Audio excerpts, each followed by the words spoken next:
This broadcast is starting 15 minutes later than is shown on the banner. This is part B of the Khoodeelaar television channel, broadcasting under the banner of the Baby Angel Geronimo editions on Saturday, 3rd of June 2023. Now, this one is going to take a casual look at the only newspapers that were available in the shop this early when I went there.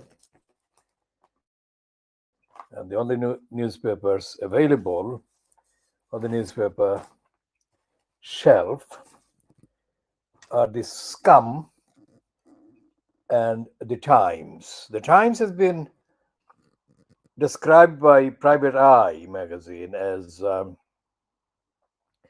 being edited by Tory fanboy Tony Gallagher, or Tony Gallagher, who is a companion of Boris Johnson's in the morning runs. The Times newspaper is, of course, also owned by the dirty digger Rupert Murdoch, who has thought for many years or played or toyed with the idea of foisting the crook Michael Gove as the leader of the Conservatives and thereby as the Prime Minister. But in terms of the ethics and the morality, there is really no difference between the Gove and the Johnson. Gove, of course, was the stooge, literally used as a stooge by the dirty digger, who got a completely falsified world exclusive shortly after the criminal Donald Trump was foisted on the world stage via the incumbency at the White House first time. It was soon revealed that while Gove was apparently filmed independently, filming, speaking, interviewing the criminal Trump, he was being played by Murdoch, who was in the room as well, but he was not shown. So it is difficult to determine what degree of preference the dirty digger has for Gove as compared to the congenital liar Boris Johnson. Now we are talking about this British politics, so-called, on the very weekend when in Pakistan there are thousands, literally thousands, of party political members of the Tehreek-e-Insaf who are in jail. As if that was not bad enough, the army in Pakistan has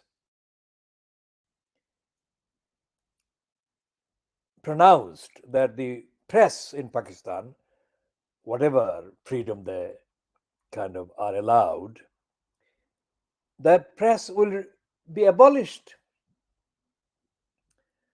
for all practical purposes. As far as the political activities of Imran Khan are concerned, the press in Pakistan are banned, and Imran Khan should be treated as if, at least politically, he doesn't exist. So mass label of persona non grata by the press, by the owners of the various media outfits in Pakistan, have been forced upon the owners by the Pakistan military. Now, the question is, what is the Pakistan military? Where does it come from? Because the military is supposed to be about defending the territory of Pakistan. But for most of the times, it seems, since 1947, since August 1947, the military, in the name of Pakistan, the military that is funded in the name of Pakistan, has spent about 90% of its time, energy, and resources in coercing, harassing the civilian population in Pakistan. And the experience of the Pakistan Tehreek-e-Insaf members, supporters in the last, let's say, 2-3 months is going to resemble, be similar to, resemble, be similar to the experience of thousands of political activists, political campaigners in East Pakistan up to the end of the year 1970. At the beginning of the year 1971, the experience became completely unbearable for many people. Of course, the experience could not have been shared with ordinary people who were not politically active in that sense until after the 16th of December 1971. So, when I say to Imran Khan, which I have been saying for the last, I think, practical 4 years, that as the leader of the Tehreek-e-Insaf and as the leader of the only political opposition on behalf of democracy in Pakistan, whatever the extent of that democracy as represented by Tehreek-e-Insaf, Imran Khan has nothing to lose if he adds to his demands the demand that I absolutely, truly believe he must make and make a priority, that the Pakistan army, whatever faction or factions were involved in the making of the decisions to attack the civilian population in East Pakistan during 1971, whoever made the decision, doesn't matter. The fact that the civilian population in East Pakistan was targeted, victimized, harassed, and in thousands of cases, East Pakistani women were raped, East Pakistani girls were raped by Pakistan army. And of course, there were hundreds of incidents of massacres taking place all over East Pakistan. The details were only known after the 16th of December 1971. So if Imran Khan makes this statement saying that all of these things were absolutely wrong, crimes against innocent people, crimes against humanity, and crimes also against Pakistan, the Hakiki Azadi is the reference point that I'm using here in the context of the events that have taken place in the last 18 months. If Imran Khan makes the demand that all these crimes should be declared as having been committed without lawful constitutional authority, and that the ordinary people of Pakistan, what is now Pakistan, should not be confused with the behavior of the perpetrators of all these crimes.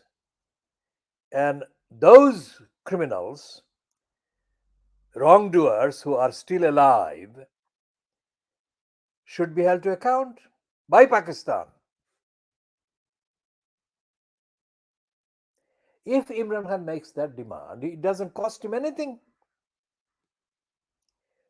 On the other hand, if he makes that demand, he gains benefit that trillions of dollars equivalent of propaganda could not possibly match.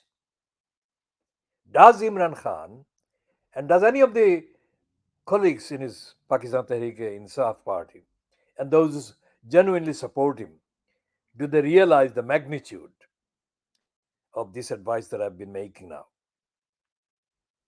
Because if he makes that demand, Imran Khan automatically transforms himself to the status of an unprecedented level of moral superiority, ethical superiority on an international scale that no one that I can think of in Pakistan or in the subcontinent can match. I leave that advice in this abbreviated form for Imran Khan and his Tehreek-e-Insaf to ponder. Because if he makes that demand, the whoever is controlling the military in interfering with democracy, interfering with civil liberties, and the judicial process and the constitution or constitutionality of Pakistan, they will be diminished. They have to be diminished. And it doesn't require Imran Khan to physically engage in battle. It's a moral battle that operates on a level that the military cannot dream to match. Now, back to the dirty digger Rupert Murdoch's newspaper Saturday, I have a piece in the Times section to the weekend. And this one, the weekend cover is covered by this woman called Vanessa Feltz. And the headline is My New Single Life. And apparently she's saying this: I still want affection, comma, attention. Now remember, this is the time 07:28 hours GMT in the morning. And I'm having to read this for the sake of evidence, authenticity. She says, I still want affection, comma, attention, and hot sex. Now this woman is supposed to be, well, how old is she? Whatever her age, she has been on the kind of media circuit, it seems, for too long. So you see, being single is not my forte. That is not something that she enjoys. The forte is I think it's a French word. I didn't expect this to happen. So what is she saying in there in the subheading? Vanessa Feltz, oh, she's 61 then, talks to Julia Llewellyn Smith about her fresh start after the sudden split from her partner. Now that's an obscene kind of pretension, because the partner is not anywhere near her age. And the very various things that have been published before this particular interview have shown this individual so called partner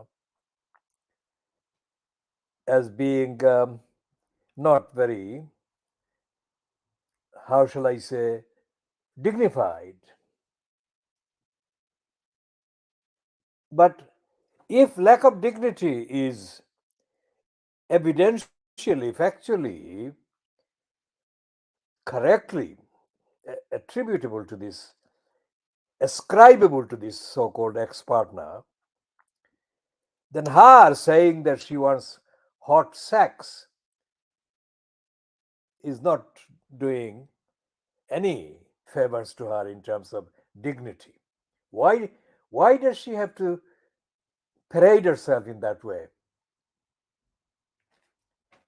Why am I asking this question? Because Vanessa Feltz is one of those people given platform by the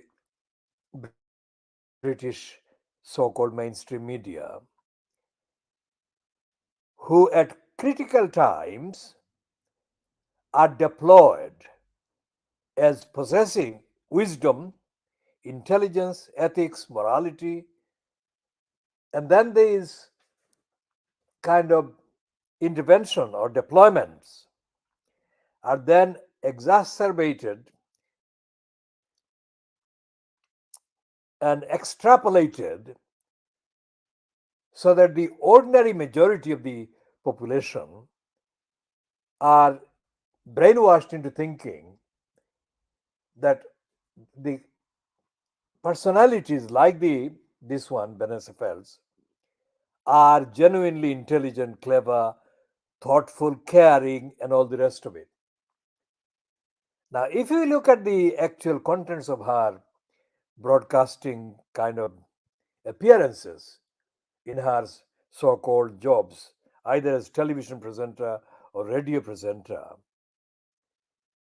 we cannot we cannot find evidence that the majority of her preoccupation in terms of subject matter, in terms of headings, in terms of the concerns about society, the likes of Vanessa Feltz gives any importance to the plight of people, say hundreds of thousands, several millions of people in the population in the United Kingdom who are daily struggling with poverty and lack of respect from their fellow beings and are undergoing many of the in many of the cases traumatizing betrayals by their so-called partners, etc., etc. So, thinking about this today, this morning, I've been thinking also about the origin of the phrase press coverage. What does covering mean? So let's check what it means, and we shall go back to Vanessa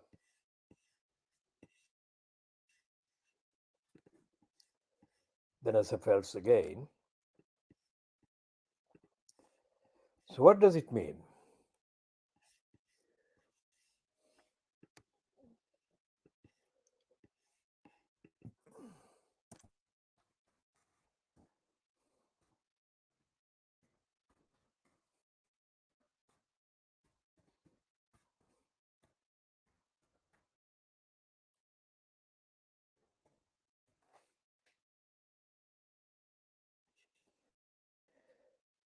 So in the Collins dictionary that I'm checking,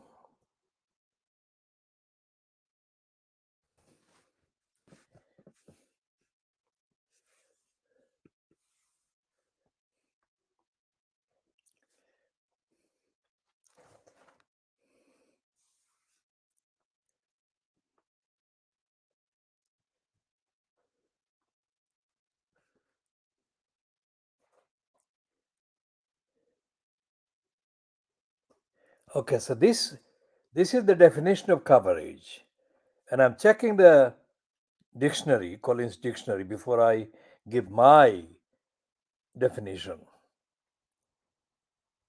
It is an uncountable noun, and the coverage of something in the news is the reporting of it. Definition of press: singular noun. Newspapers are referred to as the press. So, press coverage. These examples have been automatically selected and may contain sensitive content that does not reflect the opinions or policies of Collins or its parent company, HarperCollins. We welcome feedback, report an example sentence to the Collins team, read more, etc. Her support base remained strong, but press coverage changed. That is Christianity Today in year 2000. It was a rare appearance for a couple who have said that they are tired of press coverage. Times, Sunday Times, 2012. And the next one is they arouse sensational press coverage and irrational opprobrium like no others. Times, Sunday Times, 2016. So, blanket coverage, comprehensive coverage, daily coverage, deny coverage, detailed coverage, election coverage, ensure coverage, excellent coverage, expand coverage, expanded coverage, then extensive coverage, favorable coverage, front page coverage, full coverage, global coverage, health coverage, in depth coverage, insurance coverage, intense coverage, lack of coverage, liability coverage. Now, you see, it's moving from press coverage to insurance, medical coverage, negative coverage, network coverage, news coverage, newspaper coverage, press coverage, racing coverage, receive coverage, restrict coverage, sports coverage, televised coverage, television coverage, terrestrial coverage, universal coverage, wall to wall coverage, watch coverage, wide coverage, widespread coverage, worldwide coverage. Now, all of these are, of course, in regular use in the language. What I have to say is that all of these are appropriate to some extent, but the root purpose and the root function that I see in relation to the press coverage is not to report, but to hide. To hide what? Hide the actual majority of the truth about a situation. So let's look at this example. Say, for example, she's Vanessa Fells is saying that she still wants affection, attention, and hot sex. Now, what kind of doll or doll's house is she living in? This could be the imagination or fantasy of anyone,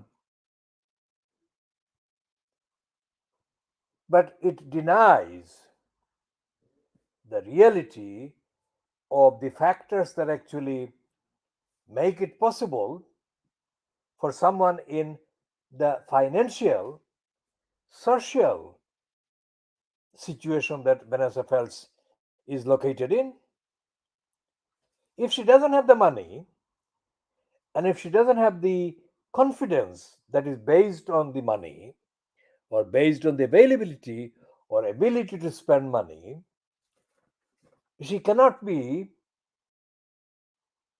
saying these things, or she cannot be saying these things to the limited circle of people that she would be confiding in, let alone to anyone that she might be looking for as the likely possible partner that could deliver for her the affection, the attention, and the hot sex.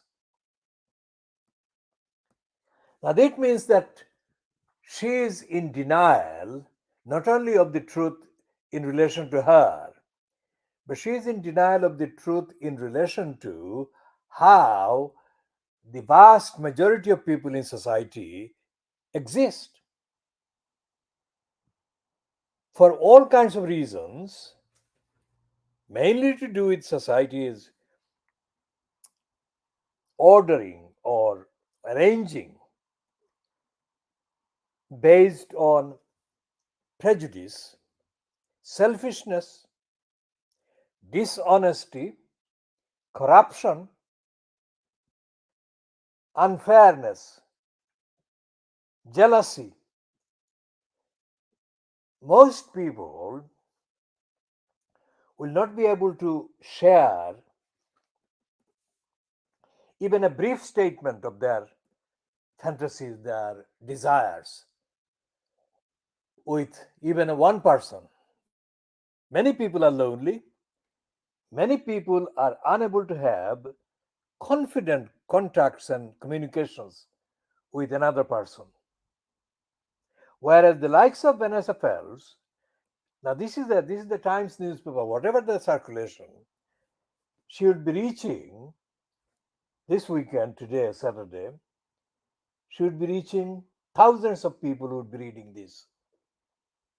Most of them, in fact, it would be doubtful to find any real serious scrutineer like I'm being that goes into the details of the language, the words, the morality, the ethics, and all the rest of it. And she's, instead of talking about the hundreds of thousands of people who are denied the same freedom as she's enjoying or she's taking for granted, instead of talking about those people, she's parading herself as if in some magical way she represents the ordinary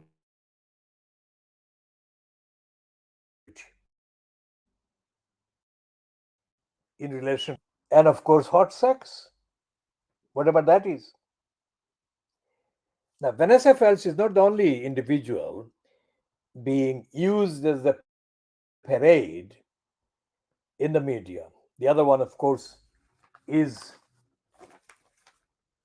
Philip Schofield. And the main item on this scum on the front page today, on the front page is splash. Philip Schofield exclusive interview. I fear being spat on.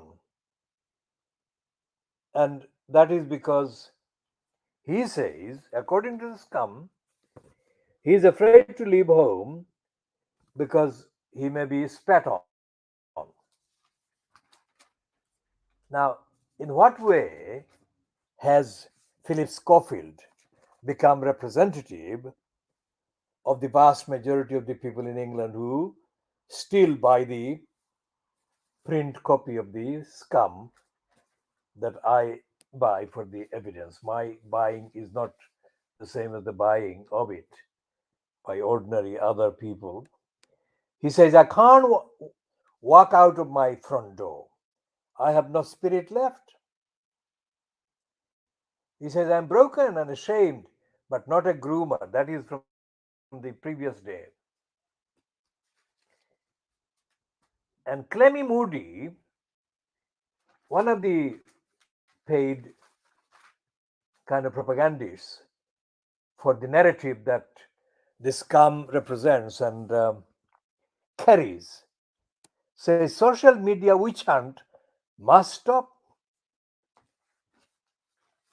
And he says, as a quote from Philip Schofield on page 5 of today's edition of this scum, I don't know if anyone wants my name linked to them, I have to come to terms.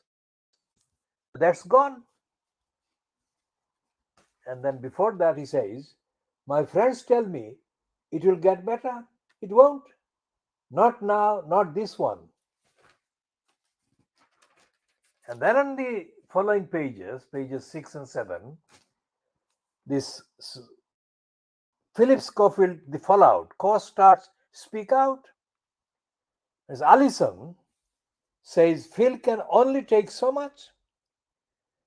And she was apparently in tears as the story of Philip Schofield was discussed on the show that she was hosting. And Holly Willoughby is sad to see him like this, upset at his pain despite their rift.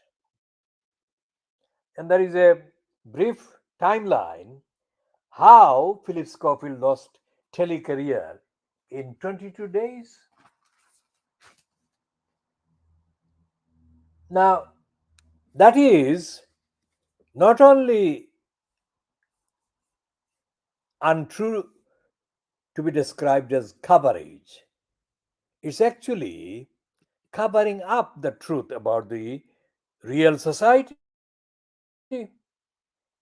What is happening in society in terms of the debt people facing, the various depressions that people are going through, various heartaches that they're experiencing. What is happening to the individual people who are abandoned wrongly, abused wrongly? Well, abuse is always wrong, but abused, harassed, boycotted, there is no reference. Not only is there no reporting about all of those, but there is no recognition, there is no reference even to the possibility of the existence of all those people going through the heartaches. Now, going to the National Health Service, the care providers, the health service providers, the people who have been waiting or who have been put on waiting lists for various operations, various treatments for months. Some have been even put on waiting lists, they have to be on waiting lists for more than a year. Now, if the tendency, the propensity of the likes of the Sun, which is one of the, if not the most widely circulated papers in the UK,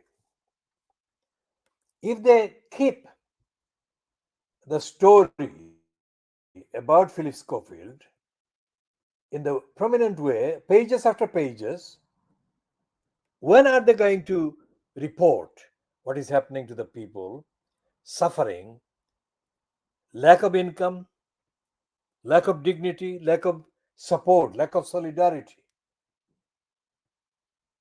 When are they going to do that? The answer is no, never. Because the scum has been in the ownership of Dirty Digger Murdoch for more than 40 years.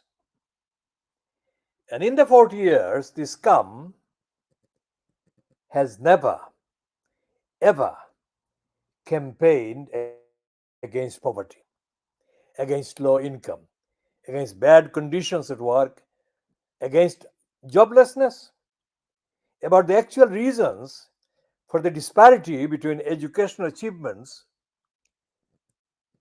of people coming from various backgrounds. And it has never, ever campaigned for real educational competence, educational delivery. And this applies to health, applies to other aspects of society, especially the local councils. The local councils are in contact with individuals. That's the largest number of contacts between the local people and the local councils. But there is no indication whatsoever. There is no sign that that is the case. There is no sign even that that is the case. That all these numbers of people, regardless of the actual standard of disservice that they are kind of experiencing the fact that there are millions of people across England, let's say, millions of people have every 24 hours, let's say the working hours, 24 hours, millions of people have urgent issues dealing with their quality of life, their service, this, that, and the other, for all of which, one way or the other, the local council is centrally responsible. The majority of the people who experience these issues and are advised to contact the local council try their best to get in touch with the local council, but they can never get through. So you multiply that by the times of numbers of people that actually have that kind of experience and have tried to get in touch with the council and have been unable to get through because the council system is configured in a way that discourages, obstructs, or is indifferent to the people trying to get hold of an individual in the local council department. So you extrapolate each council and its various designated areas of delivery of service. Housing, one of the main ones, poverty, income, and you find that most of the problems that people experience, they are not ignoring, they cannot ignore their problems. They try to take it to the local council, which is the local, democratically elected provider of service. And the democratically elected provider of service is not there. It is there, but it is there in deceit, in denial, in obstruction. So there is no mention of any of those things, even collectively. Even collectively by this come, or even, of course, by the Times. So where do people go to get their issues addressed? They can't go anywhere because this is like a kind of trap. It's like The Prisoner. That film in the 1960s, The Prisoner. It's a vicious circle. The newspapers and the media are covering up the truth. Not covering, they're covering up the truth by displaying the the image of the quote attractive female or attractive kind of sexually attractive characters. And they're distracting attention. And there is no room in the papers for any discussion of real lives of the people that are being destroyed, being undermined, being shortened, being damaged by the absence of reporting, absence of coverage, absence of recognition. So let's say the front page is I fear being spat on, and then pages 4 and 5 I can't walk out of my front door, I have no spirit left. And pages 6 and 7 is about Alison and Holly, almost reduced to tears themselves, in solidarity with Philip. So the entire main space in the Sun newspaper is dedicated to this diversion. Complete nonsense. Because although Holly is sad to see him like this, upset at his pain, despite their rift, Holly knows that she has confessed already that he lied to her and it hurt her. That should have been enough. And as the piece that has been published twice, once in the Sunday papers and then the weekday paper, I think, byline by Julie Beach Hall, Philip Schofield has used other people, mainly women, for his own selfish interests. And that is in contrast to the tearful kind of solidarity that Holly and Allison are supposed to be harboring, showing for Philip Schofield.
And on the Times, on page 9 of the Times today, Schofield is reportedly saying, abuse claims have left me suicidal, says Schofield. And where did he say that?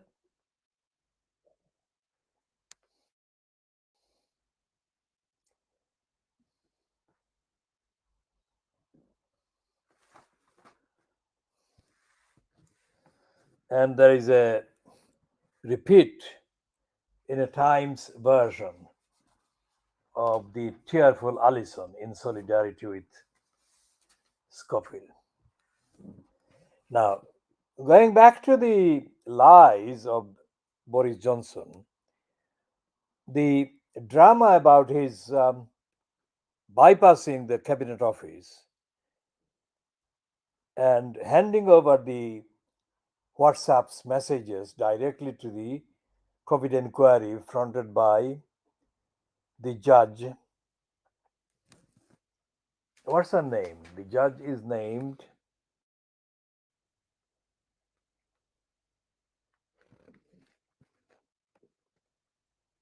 Baroness Hallett, the inquiry's chairwoman.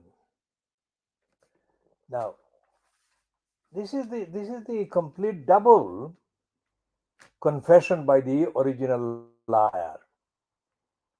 Because although he's saying that he's bypassing the cabinet office and handing over his WhatsApp chats directly to Baroness Hallett's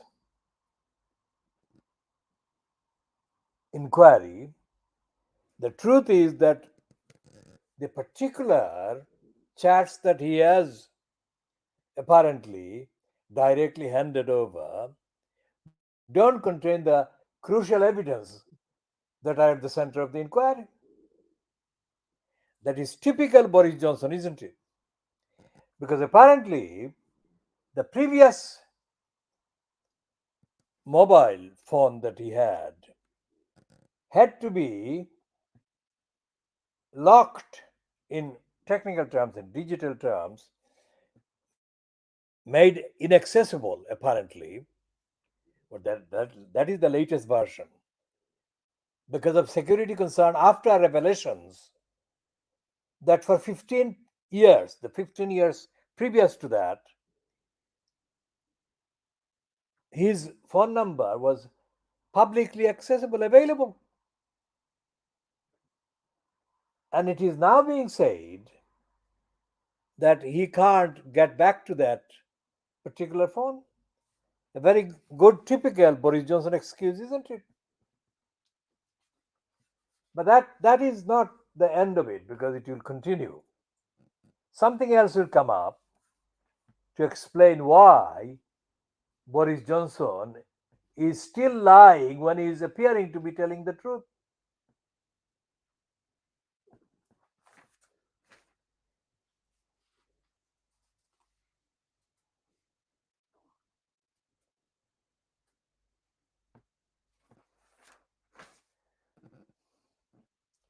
And there are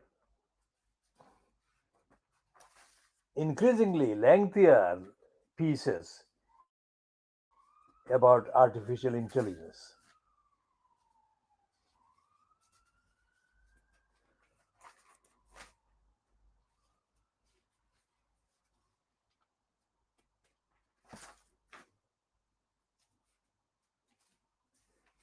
And there is this piece by Jenny Starner in the Times saying the Scofield saga shows toxic power of secrets. Of course it does.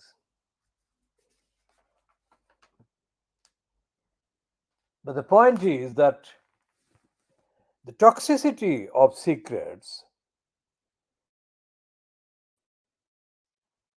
has been nurtured, encouraged, in fact, boastfully protected by the scum and this newspaper, The Times, where Jenny Starner is writing this piece, which takes me to the letters page of The Times. If there were one single platform on a daily basis that could be cited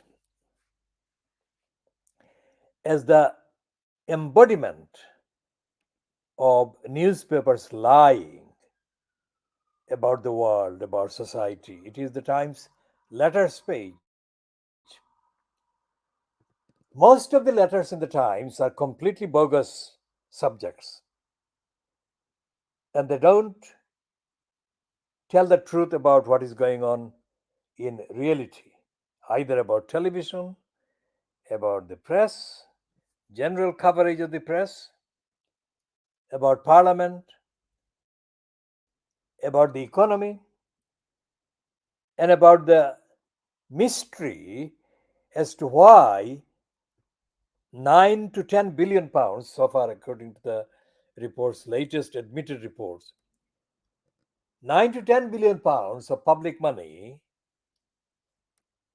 was handed to corrupt businesses under the coverage or the cover label of providing various services to deal with the COVID-19, and they never did deliver any of the contracted services.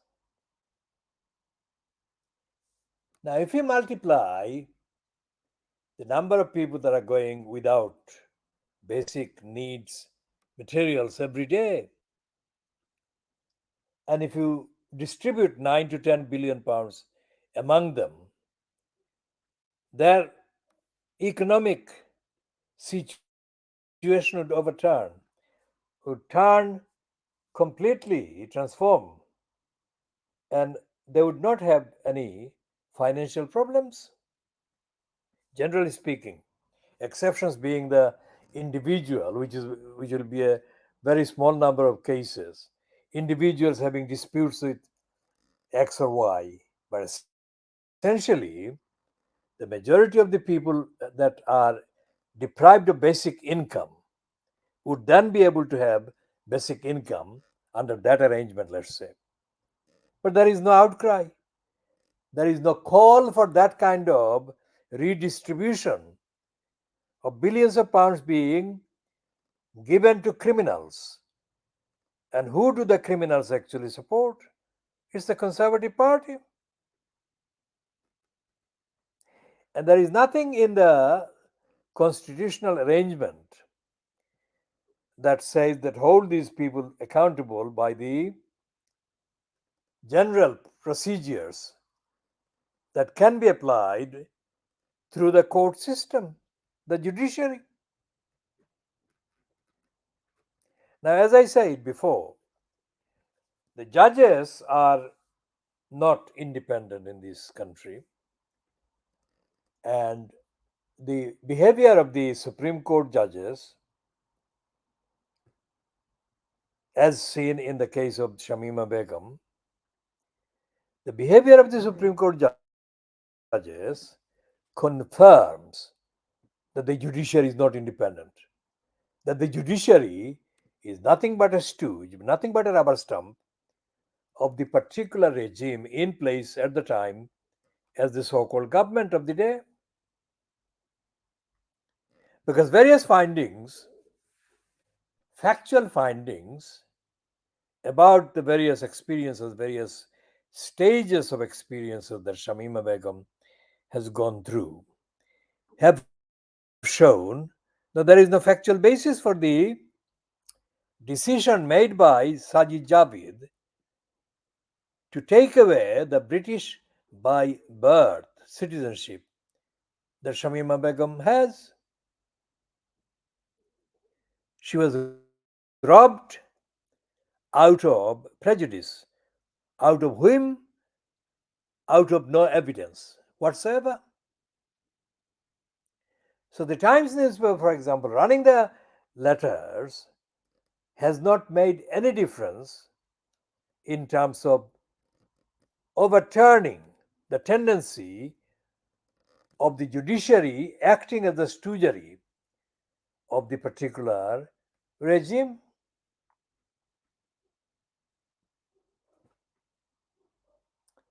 And there are so many other, literally thousands of other questions that could and should and must be raised about the role of the judiciary.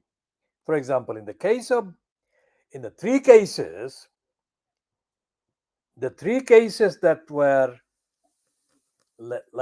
processed through the High Court between the DEFRA criminals and baby Angel Geronimo and his mom, Helen MacDonald, in South Gloucestershire. The three separate cases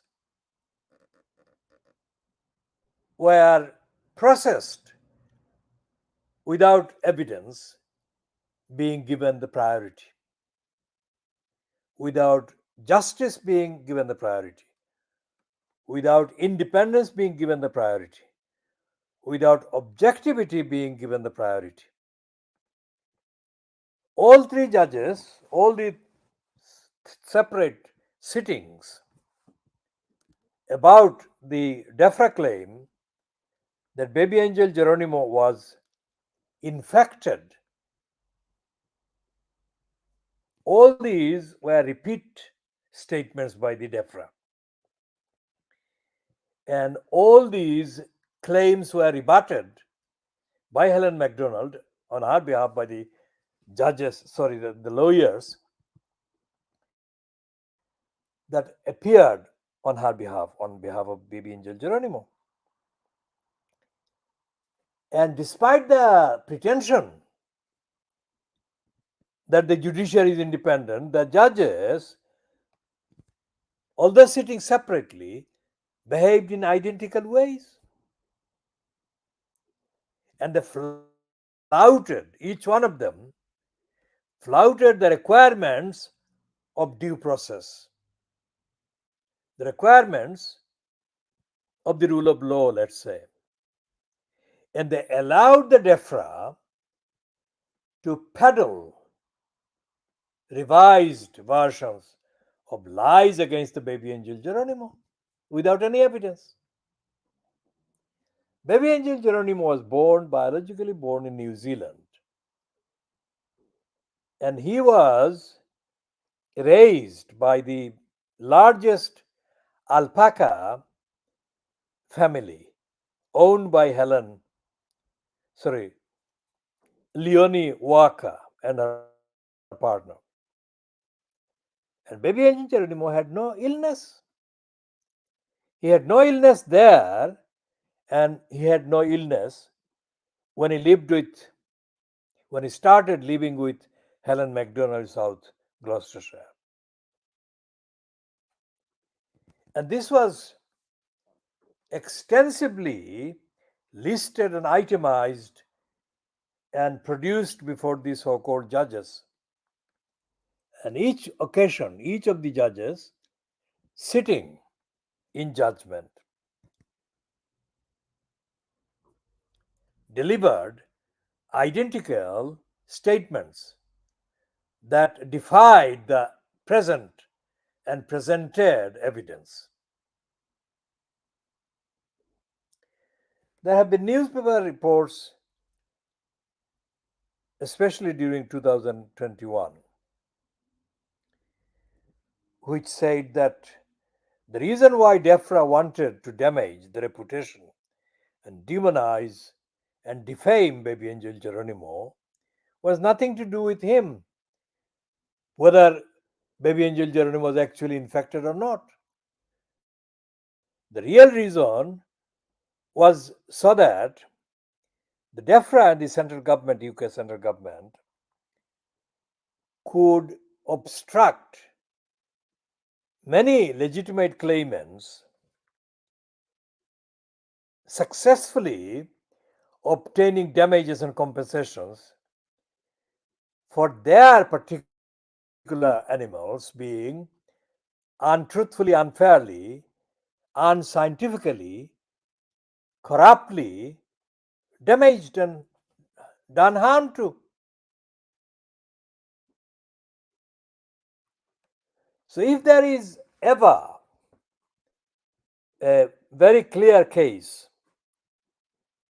of the government being openly, brazenly corrupt and acting as a criminal enterprise, the three sittings of the three separately sitting judges' behavior against the perfectly healthy baby Angel Geronimo takes the maximum credibility as evidence of how totally corrupt and criminal and evil the UK government is, and the UK government controlled, UK government stooged judiciary judges are. Of course, we have lots and lots of other local, international scientific evidence increasingly showing the total universal innocence of baby Angel Geronimo. And that is why we say that he is the unique example, unique witness in the whole world of all the bad things that the United Kingdom government is doing. Now, the United Kingdom government is doing that in broad daylight, in front of the so called media that is supposed to be the independent media in the whole world. But the media is complicit, even to the point that the critical part of the media, the private lie that is supposed to be critical of the mainstream, is edited by a midget called Ian Pissoff. The midget Ian Pissoff mocked the personality of baby Angel Geronimo in one of his criminally complicit attempts to come across as being as normal as the rest of the fleet, rest of the media, as being cruel, sadistic, and disrespectful of the perfectly healthy and innocent baby Angel Geronimo. In many cases, Jan Pisov has criticized Nigel Lawson's Lai's son, Dominic Lai's son. But on this occasion, about Dominic Nye's son mocking the baby angel Geronimo, Jan Pisov becomes just as bad as Dominic Lai's son. And there are other examples on the evidence of their behavior. Even Stanley Johnson, who is the biological father of the congenital liar Boris Johnson, pretended to have sympathy for the cause of justice for baby angel Geronimo, but then he did a one off stunt. And then he said he couldn't add anything more. That suggested that the congenital liar Boris Johnson was incumbent in as part of the government in 2021. He was the prime minister. He must have sent a message to Stanley Johnson to shut up. Because Boris Johnson, the congenital liar, whom Stanley Johnson had biologically produced, had given his support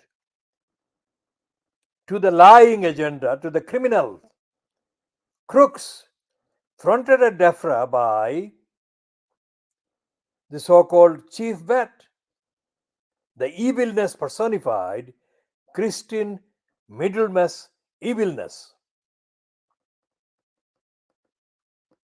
And of course by the then Secretary of State.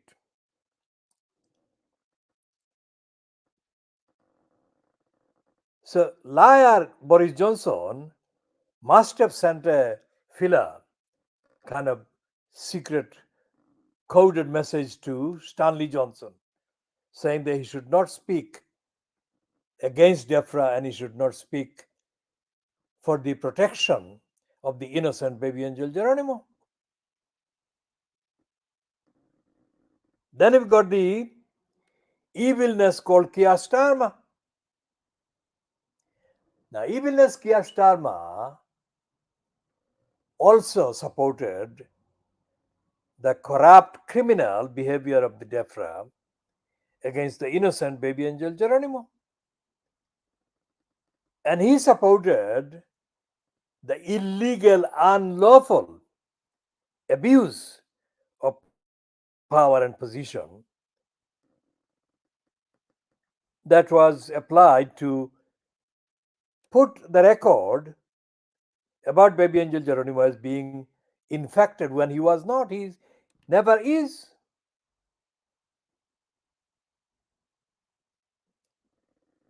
And there is a record of Keir Starmer being a criminal because when he was Director of Public Prosecutions, Keir Starmer served a 5-year term, and shortly before he was due to retire from that 5-year stint, Keir Starmer brought in extra regulations so that the Director of Public Prosecution, the Crown Prosecution Service for which the Director of Public Prosecution was responsible,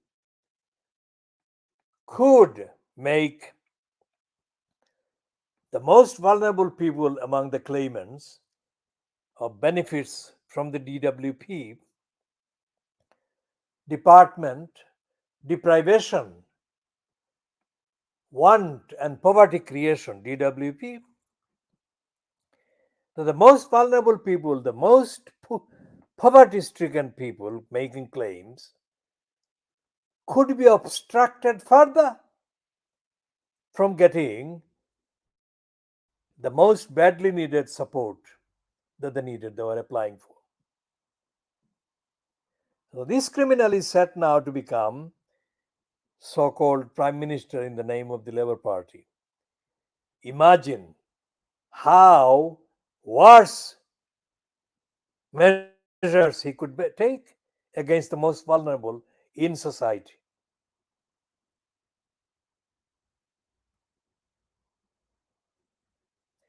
That is why we say that the baby angel Geronimo is the witness covering the whole spectrum of all the bad things that are going on in the United Kingdom. Every organ of the state, every aspect of the dehumanizing, depraved evilness that is perpetrated by abusers of position, abusers of power, abusers of the law, so called.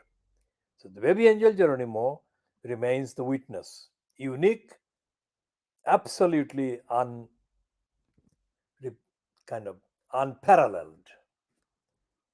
And baby angel Geronimo, therefore, is the banner under which the Khoodeelaar campaign broadcasts these Khoodeelaar television programs. We shall be continuing on all those issues in due course. This is now 08:21 hours GMT, and we have been doing the broadcast for 1 hour and just 6 minutes, I think, and we shall end this particular part B at this point.